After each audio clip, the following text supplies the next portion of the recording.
Olá, sejam bem-vindos ao canal Bandinet News. Se inscreve, deixe o comentário e likes para fortalecer o canal. Áudio com efeito 8D. Use fones de ouvidos para ouvir a matéria em 8D. Bem, vamos começar pela zona norte do Rio de Janeiro. Por Bandinet News. Operação do 3º BPM na comunidade da Galinha, no Engenho da Rainha, zona norte do Rio de Janeiro. Resultou na prisão de 2 criminosos que estavam armados com 2 pistolas e transportando farto material entorpecente. Uma operação desencadeada na zona norte do Rio pelos policiais militares do 3º BPM resultou na prisão de 2 criminosos e na apreensão de drogas. O fato ocorreu quando os policiais militares estavam pela comunidade da Galinha, CV, e avistaram 2 indivíduos, os quais tentaram correr para o interior de uma viela, mas logo foram detidos. Depois de franqueada a entrada na rua, foram apreendidas 4 porções de maconha, 2 pistolas Glock utilizadas na ação e munições, proveniente do tráfico de drogas, bem como em poder de um dos indivíduos foi localizada a chave de uma motocicleta que estava estacionada numa esquina,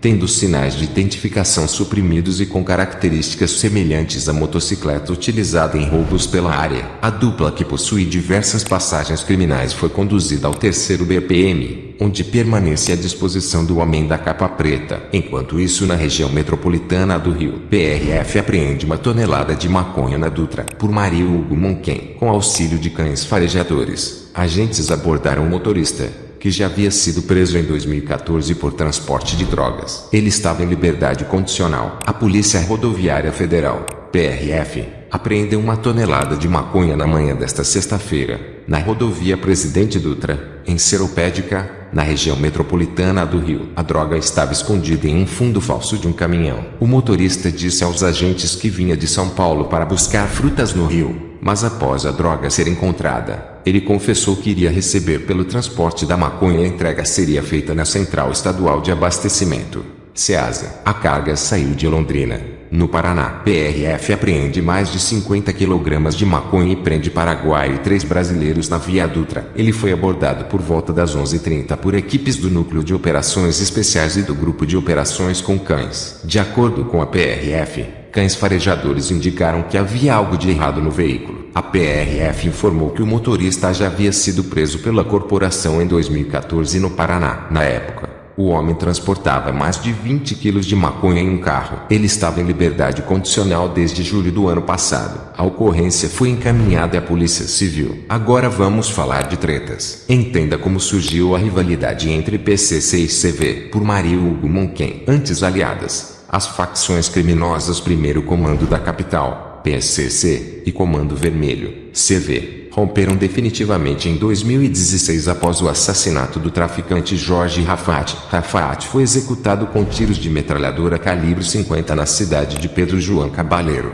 no Paraguai. As investigações iniciais da polícia paraguaia apontavam que ele foi assassinado a mando do PCC. O acusado pelo homicídio, Elton Leonel Rumich da Silva, o Galã, apontado como homem do PCC, foi preso no Rio de Janeiro em fevereiro de 2018. Ele estava na Zona Sul Carioca, fazendo uma tatuagem, quando policiais o capturaram. A morte de Rafat pôs fim à aliança de 23 anos entre os 2 grupos. O conflito deixou baixas dos 2 lados no Paraguai, e também daria início a uma guerra sangrenta entre as 2 organizações nas ruas e nas prisões de diversas cidades brasileiras. Os antigos aliados agora passaram a ser inimigos mortais. O conflito se estendeu até as cidades do norte e nordeste do país. Ali os estados não conseguiram evitar as mortes. Nas prisões de Roraima, Rondônia, Amazonas, Acre, Amapá e Pará, o Comando Vermelho se uniu à Família do Norte, a FDN, a primeira maior facção do país. Na região Nordeste, o CV fez alianças com presidiários do Sindicato do Crime e também com outros grupos criminosos declarados como inimigos do Primeiro Comando da Capital. A carnificina nos presídios teve início em 17 de outubro de 2016, 4 meses após o assassinato de Jorge Rafat. Detentos do PCC executaram 18 rivais da FDN em presídios de Roraima e Rondônia. Os violentos motins tiveram repercussão internacional e chocaram o Brasil e o mundo. Meses depois, veio o contra-ataque. Em 6 de janeiro de 2017, integrantes do PCC se rebelaram em uma prisão de Boa Vista e mataram 33 rivais. 8 dias depois, integrantes do PCC voltaram a matar. Dessa vez, executaram 26 membros da FDN no presídio de Alcaçuz, no Rio Grande do Norte. No dia 23 de janeiro de 2017,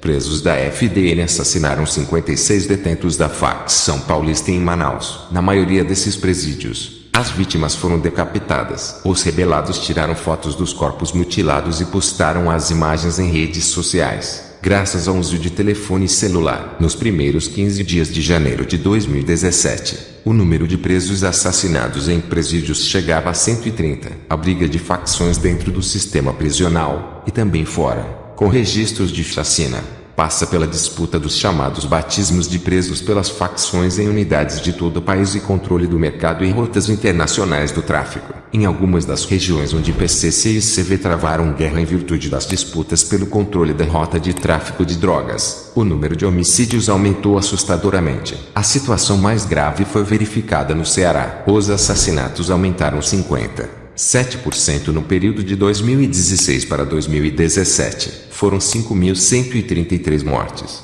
representando uma taxa de 83,48 homicídios para 100 mil habitantes. No território cearense, o PCC se uniu à facção de Guardiões do Estado para enfrentar a coligação do Comando Vermelho. Informações da publicação do estudo Democracia e Crime Organizado editado pela Fundação Henrique Bol. PCC teria a estratégia para entrar e dominar presídios do Rio. O documento Democracia e Crime Organizado publicado pela Fundação Henrique Bol revela que o primeiro comando da capital, PCC, adotou uma estratégia para entrar e dominar presídios do estado do Rio de Janeiro. Um dos objetivos deles é entrar em unidades prisionais sem facção do tráfico para tentar dominá-los. Mandaram homens para o Rio que são especialistas em batismo. É gente que tem experiência em rebelião, em motim, sabe exatamente o que fazer. No final de 2018, muitas pessoas, especialmente mulheres, estariam na capital carioca comercializando drogas para serem presas e fazer batismo no sistema prisional. Vale ressaltar que as unidades femininas não têm separação por facção, o que em tese, segundo especialistas ouvidos para o documento,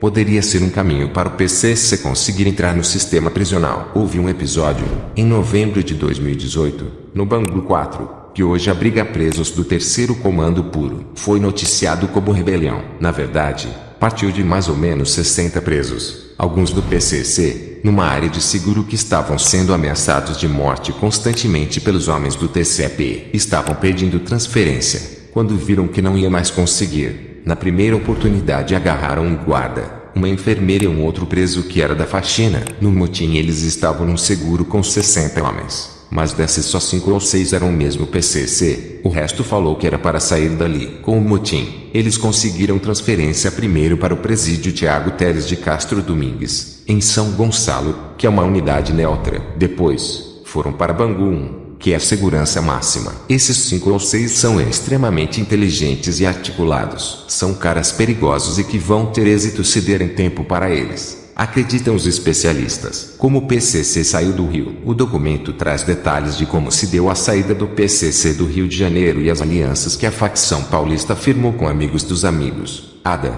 e o terceiro comando puro, TCP, quando o Comando Vermelho, CV, rompeu com o PCC em meados desta década. Em todos os presídios do Rio considerados do CV, havia presos do PCC. Começaram as transferências. Os presos do PCC teriam ficado sem direito à visita. Muitos detentos facção acabaram indo para a unidade neutra ou para Bangu 4 junto com a ADA. Neste meio tempo, aconteceu uma outra briga entre Celcinho da Vila Vintem e o Gordo, Cristiano Rocha Clemente, ambos da ADA, por causa do Arafat, de Costa Barros. A disputa na Rocinha, em setembro de 2017, deflagrou o desmantelamento da ADA. Mesmo preso em Bangu 1, Carlos José da Silva Fernandes, o Arafat, que chefiava à distância o Complexo da Pedreira, no bairro Costa Barros, mudou para o terceiro comando puro, enfraquecendo ainda mais a facção. A briga entre Celcinho da Vila Vintem e Gordo causou uma ruptura na ADA. Celcinho deu um prazo para quem estivesse com ele seria ADA e quem não estivesse seria do grupo dos traíra. Quem não estava com ele veio e aí ficou PCC e ADA no Bangu 4. A partir daí,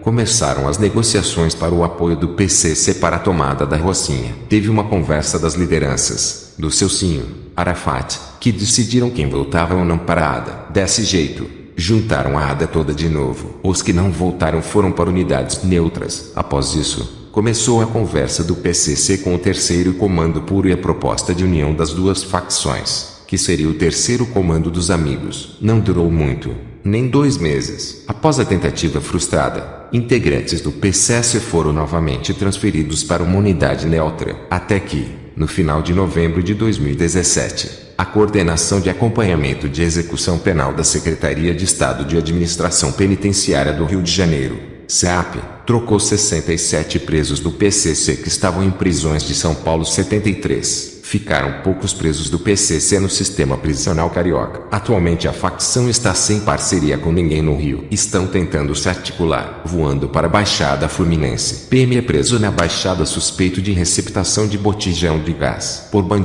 Net News. Policial militar é preso por receptação de carga roubada de botijão de gás. Além do PM, um outro homem também foi preso em flagrante na ação da Polícia Civil. Policiais civis da 60ª DP Campos Elíseos, e da Subsecretaria de Inteligência, SINTE, prenderam, nesta sexta-feira, o policial militar Wellington Ricardo da Silva e Rubens Gomes dos Santos, por crime de receptação qualificada. A prisão ocorreu em Belford Roxo, município do Rio. O agente é alotado no 39º BPM, Belford Roxo, e trabalhava no Destacamento de Policiamento Ostensivo, DPO, do lote 15. Segundo a especializada, na manhã desta quinta-feira um caminhão carregado com botijões de gás, avaliado em R$100 mil, foi roubado no bairro de Saracuruna, em Duque de Caxias. Diligências foram feitas com o objetivo de encontrar o caminhão, o motorista e a carga. Os agentes da Civil encontram um depósito situado no bairro Lote 15, no município de Belford Roxo, e também um supermercado próximo ao local, pertencentes ao policial militar preso, que já tinha anunciado em redes sociais as vendas de botijões de gás no atacado e varejo, em valores abaixo do mercado. No depósito foram encontrados 696 botijões de gás referente à carga roubada, sendo totalmente recuperada. Também foram encontrados 322 botijões de gás que haviam sido roubados de outro caminhão no dia 4 de maio. Além da recuperação das cargas, com 1.018 unidades de botijões de gás avaliados em R$160 mil. De acordo com os policiais civis, havia enorme quantidade de bebidas roubadas em fardos, como refrigerantes, cervejas e água. Essa carga seria entregue em um atacadão. Os homens foram conduzidos a 60º DP, onde foram presos em flagrante por crime de receptação qualificada em razão da destinação que seria dada à carga roubada para venda no comércio. Wellington foi encaminhado ao BP Rubens, ao sistema penitenciário, ficando à disposição da justiça. Agora vamos falar como, quando e por que da união entre TCP e milícia, ou melhor dizendo, trilícia. Como funcionaria o acordo entre TCP e milícias? Por Mario Hugo Monquen. Em entrevista dada ao Instituto Humanista Unisinos no ano passado, o sociólogo José Cláudio Souza Alves explicou como funciona o acordo existente hoje entre a milícia e o terceiro comando puro, TCP. Segundo ele, assim que a milícia entra em um novo território, ela não adota o padrão para atuar no tráfico. Alves explicou que o padrão da milícia é entrar, eliminar o CV, dar entrada para o terceiro comando e fazer o acordo com ele. A facção paga o aluguel da área e opera o tráfico de drogas, enquanto a milícia fica mais refluída, mais oculta. O acordo entre os grupos não se resume apenas no aluguel de redutos, mas também na divisão de percentuais arrecadados com o tráfico de drogas com milicianos. E menos comum, mas o Comando Vermelho também mantém parceria com milícias em determinados territórios. O conluio entre milícias e TCP é antigo. Em 2006, 2007, o terceiro comando de Parada de Lucas tinha tomado vigário-geral do Comando Vermelho e as duas favelas juntas estavam alugadas pela milícia para o TCP. A milícia costuma cobrar, por exemplo, do pipoqueiro, R$40, do mototaxista, R$70, do cabeleireiro, R$50 ou R$100 de salões maiores, das lojas do comércio, varia de R$200 a R$500, dos supermercados, fala R$100 mil.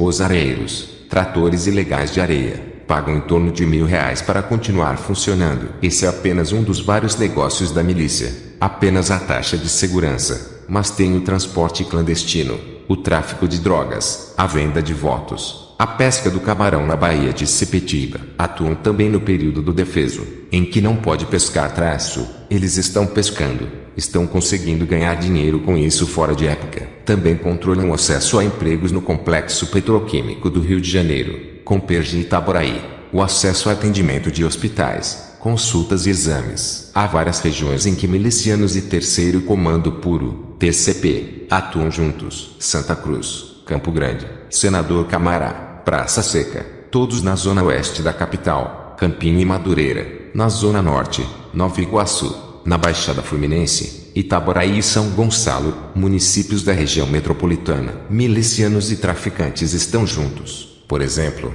para atacar a Vila Kennedy e também retomar o complexo do 18 do Comando Vermelho, CV, além de defender o território na Praça Seca da investida dos rivais. Enquanto isso, na região metropolitana do Rio, pivô de guerra entre tráfico e milícia na quarentena e posto em isolamento na cadeia por Bandi. NetNews. Renato Nascimento dos Santos, o Renatinho Problema, pivô de uma guerra entre traficantes e milicianos em Itaboraí, região metropolitana do Rio, durante a quarentena. Foi colocado em isolamento no complexo de Jericinó, onde está preso. A medida foi tomada pela Secretaria Estadual de Administração Penitenciária, SEAP, após um jornalista revelar, no último dia 23, que o ex-miliciano rompeu com seus antigos comparsas e se aliou a traficantes para invadir a cidade. Renatinho foi transferido da penitenciária Jonas Lopes de Carvalho, que abriga traficantes da facção a que o ex-miliciano se aliou, para Laércio da Costa Pellegrino, Bangu 1. Presídio de segurança máxima do complexo prisional, que abriga lideranças e presos com risco de vida. A mudança foi justificada à SEAP como de interesse da administração.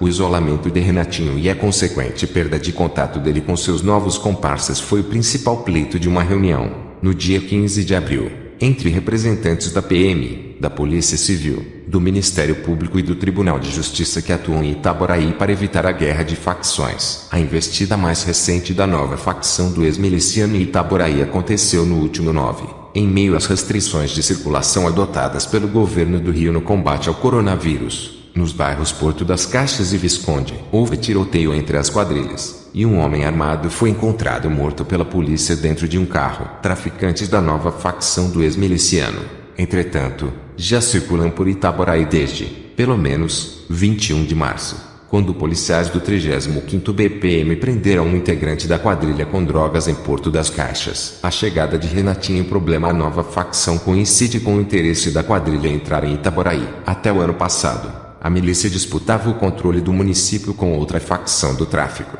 que domina a favela da Reta, maior comunidade da região. Traição e prisão. Renatinho Problema foi o responsável por levar a milícia a Itaboraí. A chegada da quadrilha à cidade remete, segundo a investigação do Ministério Público e da Divisão de Homicídios que culminou com a prisão de mais 40 pessoas em julho do ano passado, ao início de 2018. Na época, um grupo de milicianos chefiado por ele saiu de Jacarepaguá, na zona oeste do Rio, rumo ao município. Foragido, Renatinho queria recomeçar a vida fora dos holofotes da polícia, num local em que sua atuação chamasse menos atenção. O miliciano, então, com a benção de Orlando Oliveira de Araújo, o Orlando Curicica, chefe de um dos maiores grupos paramilitares do Rio, passou a regimentar comparsas e armas. A tiracolo, Renatinho levou seu braço direito, o sargento Fábio de Souza Costa, o China, de serviço. Ele batia ponto na UP do Borel. Nas folgas, ajudava Renatinho a tomar o controle de 7 bairros de Itaboraí,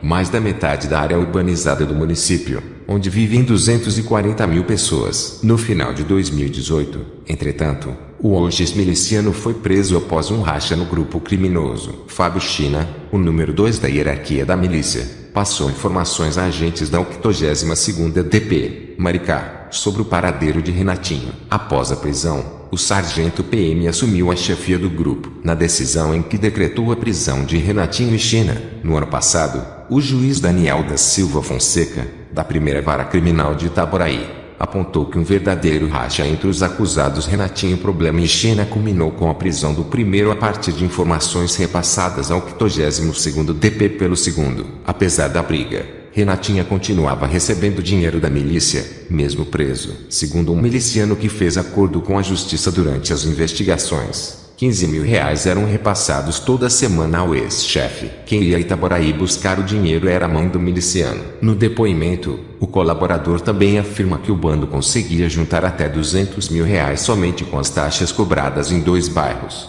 Porto das Caixas e Visconde. Ainda na região metropolitana, toque de recolher também em favelas da zona norte de Niterói, CV, Traficantes da Zona Norte de Niterói também determinaram toque de recolher e uso de máscaras nas comunidades por conta da pandemia do coronavírus. Uma espécie de cartilha elaborada pelos bandidos está circulando nas redes sociais e é direcionada a moradores de comunidades que compõem o Complexo do Caramujo, dominado pelo Comando Vermelho, CV, além do Bonfim, Teixeira de Freitas e Caixa d'Água. Bem, agora vamos para a Zona Norte do Rio. Morto em área de milícia na Zona Norte do Rio, por Maria Hugo Monquem. Um homem foi morto nesta sexta-feira nas proximidades da comunidade do Campinho, na Zona Norte do Rio, área dominada por milicianos. De acordo com a Delegacia de Homicídios da capital, DHC, foi instaurado inquérito para apurar a morte de um homem, ainda não identificado, na Rua Ferraz, em Cascadura. Foi realizada a perícia no local e diligências estão em andamento para esclarecer o caso. Segundo relatos, teria sido o segundo caso de homicídio na região em poucos dias. Agora voando para o estado de Santa Catarina. Preso em Santa Catarina o líder do bonde da faca que aterrorizava Grande Tijuca, por Bandi, Net News. A polícia do Rio prendeu em Santa Catarina Ailton Marcos Melchang da Costa,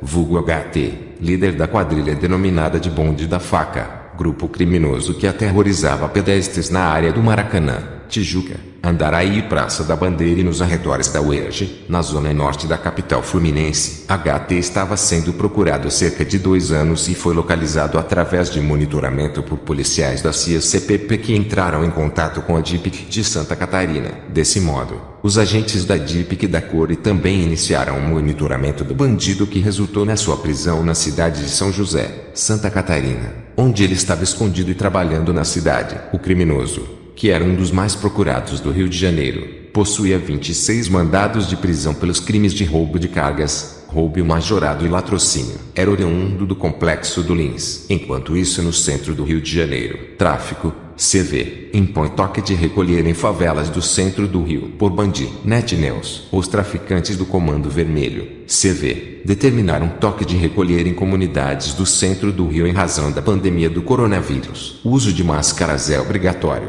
Desde quarta-feira, moradores de algumas comunidades têm sido alertados para não saírem de casa depois das 20. Quem for pego descumprindo as ordens irá aprender a respeitar o próximo, diz mensagem. Em diferentes favelas do Rio, desde a tarde desta quarta-feira, moradores passaram a receber mensagens de texto e áudio, através de telefone celular, ou carros de som com alertas para não circularem pelas ruas de comunidades depois das 10 horas. Em todas as mensagens, há ameaças para quem não cumprir as ordens. Moradores ouvidos pela imprensa confirmam que há um toque de recolher em comunidades das zonas norte, oeste e na região central da cidade numa tentativa de conter o avanço do coronavírus. A Polícia Civil do Rio de Janeiro está investigando se em Acari, na zona norte do Rio, traficantes teriam determinado um toque de recolher a moradores do bairro durante a pandemia do novo coronavírus. Há também investigações em outros pontos da cidade. De acordo com um painel criado pelo site Voz das Comunidades para acompanhar doenças nas favelas da cidade do Rio, há 299 casos confirmados e 81 óbitos. Até o momento, 192 pessoas se recuperaram em levantamento feito até a tarde desta quinta-feira. De acordo com os comunicados, os moradores estão proibidos de ficar nas ruas a partir das 20 horas. Estão proibidas as resenhas, pagodes, festas, além das reuniões em praças e quadras. Os encontros em bares e comércios estão proibidos. Os moradores dessas localidades devem apenas comprar os produtos e retornar às suas casas, sempre de máscaras. Todas as mensagens são acompanhadas de ameaças a quem não cumprir as ordens. O G1 obteve um vídeo feito na comunidade da Vila Aliança, na zona oeste da cidade. Nas imagens é possível ver um carro de som atravessando a comunidade e dando a mensagem aos moradores. Em nota, a Polícia Civil informou que é de acordo com o 34º DP, Bangu, a investigação em andamento para apurar o fato. Equipes da unidade estiveram no local na manhã de hoje e apreenderam armas e granadas. Outras diligências estão em andamento, junto ao veículo, em que parece ser uma escolta. Há 2 homens numa moto, um deles, na garupa, está armado de fuzil. A região da Zona Oeste é a que registra a maior taxa de letalidade de coronavírus na cidade do Rio. Os bairros de Santa Cruz, Bangu e Realengo estão à frente nas estatísticas. Ainda na Zona Oeste, operações da PM na Cidade de Deus e no Chapadão deixam 3 feridos. Por Bandi, Net News, 3 pessoas ficaram feridas em operações da Polícia Militar, na manhã desta quarta-feira, na Cidade de Deus, na Zona Oeste do Rio. E no complexo do Chapadão, na zona norte da cidade, houve apreensão de armas e drogas durante as ações. No Chapadão, equipes do 41 Indicador Ordinal Masculino BPM, Irajá, agiram para reprimir o tráfico de drogas e o roubo de veículos e cargas na região. Na chegada das equipes, de acordo com a PM, bandidos atiraram contra os agentes, que revidaram. Após o confronto, 2 homens foram encontrados feridos. Com eles, ainda segundo a polícia militar, foram encontrados uma pistola, um carregador, drogas e um radiotransmissor. Os baleados foram levados para o Hospital Estadual Carlos Chagas, em Marechal Hermes, também na Zona Norte. A operação na Cidade de Deus deixou um homem ferido após um tiroteio entre traficantes e policiais do 18º BPM, Jacarepaguá. De acordo com a PM, ele é um suspeito de tráfico. Foram apreendidas na ação uma pistola e um radiotransmissor. O ferido, que não teve o nome divulgado, foi levado para o Hospital Municipal Lourenço Jorge, na Barra da Tijuca, também na Zona Oeste. Gostou do vídeo? Se possível, ative o sininho e compartilhe nas redes sociais para ajudar no canal.